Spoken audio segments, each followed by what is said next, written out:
মাসালা পনির। মাসালা পনির একটি ভারতীয় খাবার। এটি একটি পুষ্টিকর খাবারও বটে। একঘেয়ে পনিরের রেসিপি অনেকে পছন্দ করে না, তাই খুব কম সময়ে টেস্টি স্পাইসি রেস্টুরেন্ট স্টাইলের পনিরের রেসিপি তোমরা যদি বাড়িতে খুব সহজে বানিয়ে নিতে চাও, তাহলে অবশ্যই বাড়িতে একবার ট্রাই করতে পারো মাসালা পনির। নমস্কার বন্ধুরা, আওয়ার ফ্যামিলি নেস্ট আমার একটি ভিডিওতে তোমাদের সবাইকে আজ স্বাগত।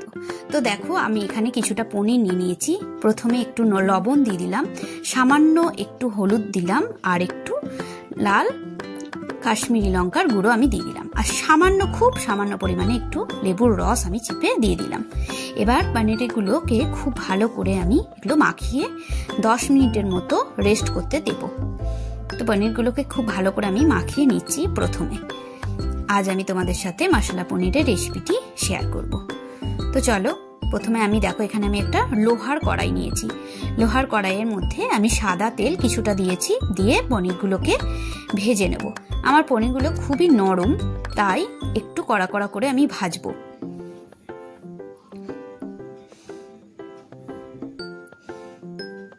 তো প্রথমে আমি সাদা তেলের মধ্যে পনিরগুলোকে একটু কড়া কড়া করে ভেজে নিচ্ছি। একটু লাল লাল করে আমি কিন্তু পনিরগুলোকে ভেজে তুলে নেব।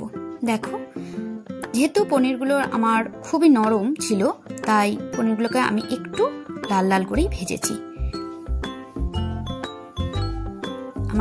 আমি একটা প্লেটের মধ্যে পনিরগুলোকে ভেজে তুলে নিয়েছি। এবার ওই কড়াইয়ের মধ্যে আমি কিছু স্লাইস পেঁয়াজের টুকরো, একটু ক্যাপসিকাম, টমেটোর খোসাটা, আর এগুলোকে আমি খুব ভালো করে একটু ভেজে নেব। বেশি ভাজা যাবে না গো, একটু হালকা আমাকে ভেজে নিতে হবে। দেখো, পেঁয়াজের যে ওপরের যে খোসাটা আছে, ওপরের যে স্তরগুলো, সেইগুলোকে আমি একটু কেটে নিয়েছি।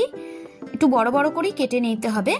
আর নিতে হবে একটু ক্যাপসিকাম, আর টমেটোর যে ওপরের যে খোসাটা আছে, ভেতরে নরম অংশটা না দিয়ে ওপরে লাল লাল যে খোসাটা আছে, সেটাকে সামান্য লবণ দিয়ে আমি জাস্ট একটু ভেজে নেব। বেশি কিন্তু ভাজবো না, খুব সামান্য আমি ভেজে এটাকে তুলে নেব। তো দেখো, আমার ভাজা হয়ে গেছে। এবার আমি একটা প্লেটের মধ্যে তুলে নিচ্ছি। তো বন্ধুরা, তোমাদের যদি আমার এই রেসিপিটি ভালো লেগে থাকে, অবশ্যই একটা লাইক শেয়ার করো, আর নতুন বন্ধু হয়ে থাকলে আমার চ্যানেলটা সাবস্ক্রাইব করে দিও।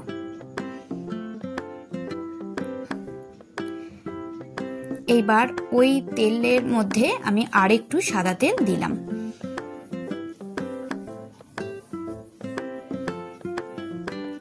গ্যাসের আঁচটা একদম কমিয়ে রাখবো। এবার দেখো, এখানে কিছু পেঁয়াজ আমি কিউব কিউব করে কেটে নিয়েছি, একটু রসুন নিয়েছি, আর টমেটো নিয়েছি, আর নিয়েছি 2-1 কুচো আদা। এইগুলো আমি একটু ভেজে নেব।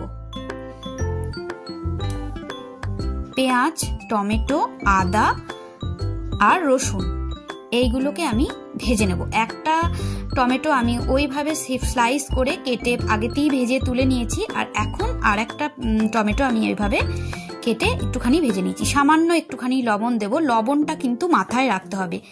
আর একটু সামান্য হলুদ দিচ্ছি, আর একটুখানি আমি কাশ্মীরি লঙ্কার গুঁড়ো এতে দিয়ে দিচ্ছি। খুব বুঝে শুনেই এই পরিমাণগুলো দিতে হবে বন্ধুরা, কারণ আমি পনিরের মধ্যেও লবণ, হলুদ আর কাশ্মীরি লঙ্কা দিয়েছি, তাই এখানেও দিচ্ছি। তো সেটা মাথায় রেখে আমাকে লবণটা দিতে হবে। এবার আমি একটা ঢাকা দিয়ে দিলাম। এটাকে একটু আমাকে সেদ্ধ করে নিতে হবে। তো দেখো, এটা মোটামুটি টমেটোগুলোকে আমাকে ভালো করে সিদ্ধ করে নিতে হবে। দেখো, গলে গেছে টমেটোগুলো। এই অবস্থায় আমি এগুলোকে তুলে নেব একটা মিক্সির জারের মধ্যে। এবার আমি 2টো কাঁচা লঙ্কা, আগেতে বন্ধুরা দেখাতে পারিনি, তো পরে আমি 2টো কাঁচা লঙ্কা এর মধ্যে দিয়ে দিলাম। তো 2টো কাঁচা লঙ্কা আমি এর মধ্যে দিয়ে দিলাম। একটুখানি ভেজে তুলে নেব আমি একটা মিক্সির জারের মধ্যে। এবার এটা ঠান্ডা করে আমি মিক্সির জারের মধ্যে ভরে আমি বেটে নেব মিক্সিতে। দেখো, আমি একটা স্মুথ পেস্ট করে নিয়েছি। এটা ইচ্ছা করলে তোমরা ছেঁকে নিতে পারো, তো আমি ছাঁকছি না, আমি এই পেস্টটাই রাখছি। এবার আমি একটা ফোড়ন দেব ওই তেলের মধ্যেই। দেখো, গরম মশলা ফোড়ন দিলাম, ছোট এলাচ, লবঙ্গ, দারচিনি আমি ফোড়ন দিয়ে দিলাম। এর মধ্যে দেব একটু সাদা জিরে, খুব সামান্য একটু সাদা জিরে আমি ফোড়নে দিয়ে দিলাম। এবার দেব একটা তেজপাতা আর একটা শুকনো লঙ্কা আমি দিয়ে দিলাম। একটু ফোড়নটা গন্ধ এলে, বেশ মিষ্টি যখন একটা গন্ধ আসবে, এবার আমি মশলাটা দিয়ে দেব। গ্যাসের আঁচ কিন্তু একদম কমানো থাকবে। মশলাটা আমি দিয়ে দিচ্ছি, যে মশলাটা আমি করে রেখেছিলাম সেই মশলাটা এতে আমি দিয়ে দিলাম। বাকি মিক্সির বাটি ধুয়ে জলটা আমি এতে দিয়ে দিলাম। আর কোনো জল আমি কিন্তু এর মধ্যে ব্যবহার করব না। এটা একটুখানি নাড়াচাড়া করে ফুটতে দিতে হবে। একটু যখন ফুটে উঠবে তখন এর মধ্যে আমি অ্যাড করব একটু সামান্য হলুদ। একটু বুঝে শুনে হলুদগুলো দিতে হবে, কারণ আগে কিন্তু আমি হলুদ পনিরেতে বা মশলাটাতে দিয়ে রেখেছি। একটু সামান্য কাশ্মীরি লঙ্কার গুঁড়ো আর সামান্য লবণ, আর দেব একটু সামান্য মিষ্টি দিতে হবে। খুব সামান্যই একটু মিষ্টি দিতে হবে, একটু মিষ্টি দেওয়া দরকার আছে। এবার ভালো করে আমি এটা রান্না করে নেব, ফুটতে দেব।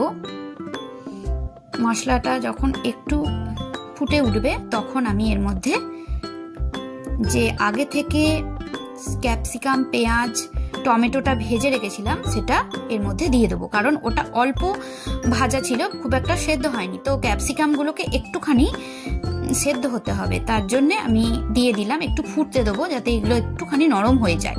খুব বেশি কিন্তু নরম করা চলবে না, হালকা একটুখানি নরম হবে। তো এবার আমি পনিরগুলোকে এর মধ্যে দিয়ে দিচ্ছি। যেহেতু আমার পনিরটা খুবই নরম, তাই আমি এটা গরম জলে কিন্তু একদমই ভেজাইনি।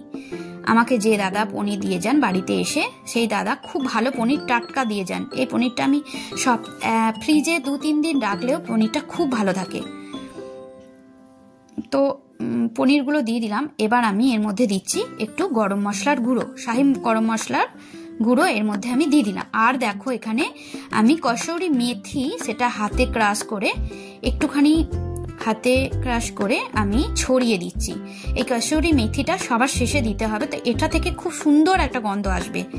এই গন্ধটাই কিন্তু তোমার পনিরের টেস্টটাকে অনেক অনেক গুণ বাড়িয়ে দেবে।